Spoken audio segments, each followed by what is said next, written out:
नमस्कार दोस्तों, आज मैं आप लोगों को सुनाऊंगा 10 दिन की मोहलत, एक छोटी सी प्यारी कहानी। किसी राज्य में एक राजा रहता था। राजा का स्वभाव बहुत ही क्रूर था। उसने 10 खूंखार जंगली कुत्ते पाल रखे थे। जिससे भी वह नाराज होता और गलती होती तो राजा उसे उन कुत्तों के हवाले कर देता। खूंखार कुत्ते उसे मार कर खा जाते थे। एक बार की बात है, राजा के एक विश्वास पात्र अनुभवी मंत्री से एक छोटी सी गलती हो गई। गलती तो जरा सी थी, पर राजा आखिर राजा ठहरा। राजा उस मंत्री की छोटी सी गलती को भी बर्दाश्त नहीं कर सका। उसने क्रोधित होकर मंत्री को उन शिकारी कुत्तों के आगे फिकवाने का हुक्म दे दिया।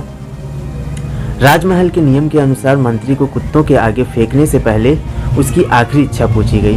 मंत्री हाथ जोड़कर बोला, महाराज, मैंने आपका नमक खाया है और एक आज्ञाकारी सेवक के रूप में 10 वर्षों से आपकी सेवा करते आ रहा हूँ। राजा ने कहा, तुम सही कह रहे हो, पर यह याद दिलाकर तुम इस सजा से नहीं बच सकते हो। मंत्री ने कहा, नहीं महाराज, मैं सजा से नहीं बचना चाहता, बस आपसे एक छोटा सा निवेदन है। अगर मेरी स्वामी भक्ति को देखते हुए मुझे 10 दिनों की मोहलत दी जाती तो आपका बड़ा एहसान होता। राजा ने दयालुता दिखाते हुए मंत्री की सजा 10 दिनों के लिए रुकवा दी। 10 दिनों बाद राजा का दरबार पुनः लगा। सैनिकों ने मंत्री को राजा के सामने प्रस्तुत किया। राजा ने एक बार मंत्री को देखा और फिर सैनिकों को उसे खूंखार कुत्तों के बाड़े में डालने का इशारा कर दिया। सैनिकों ने राजा की आज्ञा का पालन किया और मंत्री को जंगली कुत्तों के बाड़े में डाल दिया। लेकिन ये क्या, कुत्ते मंत्री पर टूटने की बजाय पूंछ हिला हिलाकर उसके आगे पीछे घूमने लगे।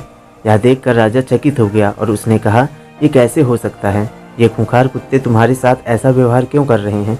यह बात सुनकर मंत्री बोला, राजन, मैंने आपसे जो 10 दिनों की मोहलत मांगी थी, उसका एक एक क्षण मैंने इन बेजुबान की सेवा में लगा दिया। मैं रोज इन कुत्तों को खिलाता पिलाता था और इनकी सेवा करता था, इसलिए ये कुत्ते खूंखार और जंगली होकर भी मेरी 10 दिनों की सेवा भुला नहीं पा रहे हैं। परंतु मुझे दुख इस बात का है कि आप मेरी एक छोटी सी गलती पर मेरी 10 वर्षों की स्वामी भक्ति को भूल गए और मौत की सजा सुना दी। यह सुनकर राजा को भारी पश्चाताप हुआ। उसने तत्काल मंत्री को आज़ाद करने का हुक्म दिया और आगे से ऐसी गलती ना करने की सौगंध ली। उम्मीद करता हूँ दोस्तों, कहानी आप लोगों को पसंद आई होगी। और भी कहानियाँ सुनने के लिए हमारे चैनल को सब्सक्राइब करें। मिलेंगे फिर एक और नई कहानी के साथ, तब तक के लिए धन्यवाद।